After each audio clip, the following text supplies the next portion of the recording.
Sir good morning leaders. My self Praneeth, నేను డయాలజిస్ట్ technician ని.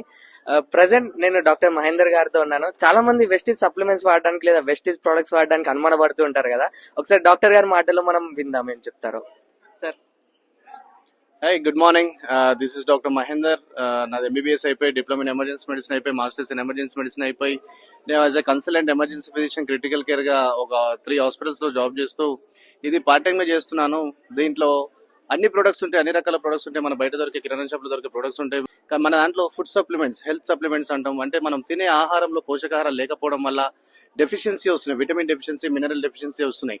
ఎందుకంటే మనం కరెక్ట్ ఫుడ్ తినట్లేదు. ఎందుకంటే అది ఏమైపోయింది అంటే కలుషితం అయిపోయింది, పాయిజన్ అయిపోయింది, పొల్యూషన్ అయిపోయింది, ఈవెన్ ఎయిర్ పొల్యూషన్ అయిపోయింది, వాటర్ పొల్యూషన్ అయిపోయింది. మనం తాగే నీళ్లు కూడా కల్తీ అయిపోయినాయి, ఫుడ్ తీసుకునే ఆహారం కూడా కల్తీ అయిపోయినాయి. కొన్ని ఫ్రూట్స్ తిందామా అంటే ఫ్రూట్స్ కూడా కల్తీ అయిపోయినాయి. వేసే పంటలలో ఇన్సెక్టిసైడ్, పెస్టిసైడ్స్ రావడం వల్ల మనకు డెఫిషియన్సీ అనేది వచ్చేసింది. సో మనకు పోషకాహారాలు లేకపోవడం వల్ల మనము రోగాన పడుతున్నాం.